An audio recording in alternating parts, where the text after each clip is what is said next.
اس میں یہ ہے کہ آپ نے قرآن کے حوالے سے بڑا کام کیا، وہ آپ کا ایک علیحدہ چینل ہے جس کے اوپر اس کے اوپر ویوز کم ہیں، اور جس میں مولویوں کے اوپر آپ اعتراضات کرتے ہیں ان کے اوپر زیادہ ہیں.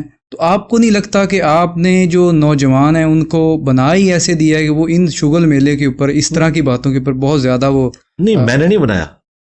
قرآن کے حوالے سے مجھے بتائیں، قرآن سب سے زیادہ پڑھی جانے والی کتاب ہے اور بغیر ترجمے کے. تو میں نے لوگوں سے کہا، ہم نے تو لوگوں کو ترجمے کے اوپر لگایا. رہا قرآن کلاسز، اللہ کا شکر ہے ہماری قرآن کلاسز کے اوپر پھر بھی ویوز ہیں. میری جو پہلی قرآن کلاس ہے اس پہ ویوز آپ کو پتا ہے کتنے ہیں؟ 1 ملین سے زیادہ ہے.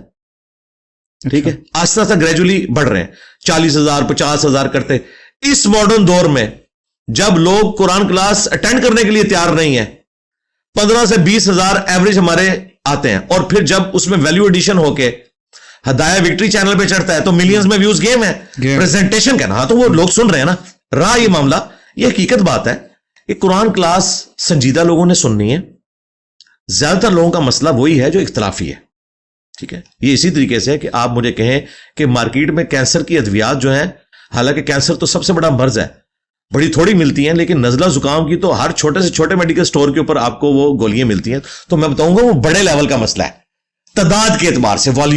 والیوم میں نزلہ زکام، سر درد، یہ کروڑوں لوگوں کا مسئلہ ہے. کینسر تو ہزاروں لوگوں کا مسئلہ ہے. ہاں، اسی طریقے سے قرآن کلاس کے چاہنے والے تھوڑے لوگ ہوں گے، اختلافی موضوعات زیادہ لوگوں کا مسئلہ ہے، اس لیے وہاں ویوز زیادہ آتے ہیں. اس کے پیچھے ریزن جو ہے وہ چسکے والی بات نہیں ہے.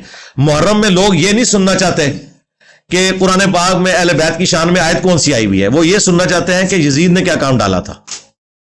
ٹھیک ہے، اور ٹوٹی کمند کہاں.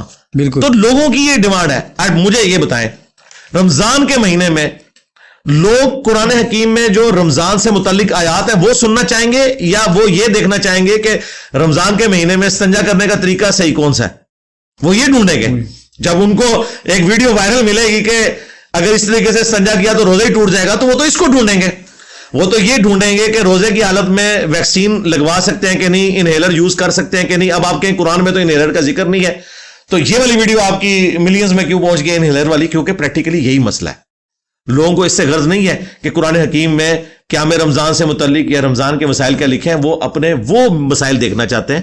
ان میں قرآن پاک کی آیات بھی بیان کر دیتا ہوں، احادیث بھی بیان کر دیتا ہوں. تو بیسیکلی لوگوں کا انٹرسٹ ہے، اور یہ لوگ پلانٹ ارتھ پہ مجھ سے پہلے کے موجود ہیں. میں نے نہیں یہ پروڈیوس کیے. میں اگر تو جنگ صفین میں نے کروائی ہے، پھر تو آپ مجھے بلیم کریں کہ میں روحانی طور پر آ کے کروا گیا تھا تاکہ میں جب 1400 سال بعد آؤں گا تو اس پہ ویڈیو ریکارڈ کرواؤں، یا یزید کو میں نے جو ہے وہ حضرت معاویہ کو مشورہ دیا کہ اسے بنائے تاکہ میں 1400 سال بعد آ کے نا آپ کے خلاف ویڈیو ریکارڈ کراؤں گا. یہ تو اس دنیا میں مجھ سے پہلے ہوا ہے. میں اس دنیا میں پیدا ہوں جہاں یہ مسائل ہیں، میں نے ان کا ایک سولوشن دیا. الحمدللہ ہارمونی کریٹ کی ہے. لوگ ایک دوسرے کے پیچھے نمازیں پڑھتے ہیں، چندے دیتے ہیں. اس سے بڑی کوئی ہارمونی ہے؟ اتحاد امت کے اوپر تو لوگ روتے رہے ہیں، امت امت امت. اتحاد امت تو میں نے کروایا، اپنے خلاف بھی کروا لیا علماء کا، اور اپنے حق میں ان کی عوام کا، اور ان کے پیچھے نماز پڑھتے ہیں لوگ. اس طرح کے اتحاد امت کہاں پہ ہے کہ لوگ شیعہ کی مسجد میں جا کے نماز پڑھ رہے ہیں، اہل حدیث کی مسجد میں جا کے نماز پڑھ رہے ہیں، بریلویوں کی، دیوبندیوں کی. الٹا اپنے خلاف گالیاں سنتے ہیں، اگلا جمعہ پھر اس مولوی کے پیچھے پڑھتے ہیں. اتنا حوصلہ! یہاں تو ایک فرقے والا اپنے فرقے میں دوسرے مولوی کے بارے میں بات کر رہے، اس کا اسٹوڈنٹ دوبارہ اس کی شکل نہیں دیکھتا. ہمارے اسٹوڈنٹ تو ہر جمعہ اپنے خلاف پڑھواتے ہیں، اپنے استاد کے خلاف، پھر اس کے پیچھے نماز پڑھتے ہیں. تو ڈنگ میں نے ان کا نکال دیا. میں سمجھتا ہوں پلانٹ ارتھ پہ اس سے بڑی کرامت کسی بابے کی یہ دکھا نہیں سکتے. میں بابا ہونے کا دعویٰ نہیں کر رہا، لیکن میں آپ کو بتا رہا ہوں کہ ان کے بابوں سے بڑی یہ کرامت ہے کہ اپنے اسٹوڈنٹس کا ڈنگ ہی نکال دیا میں نے. نارملائز ہو گئے، پیسو ہو گئے، مارے کھاتے ہیں، گالیاں کھاتے ہیں، جمعے پھر ان کے پیچھے پڑھتے ہیں، نمازیں ان کے پیچھے پڑھتے ہیں، چندے ان کو دیتے ہیں، الگ مسجد بھی نہیں بناتے، ڈنگ ہی نکال کے رکھ دیے.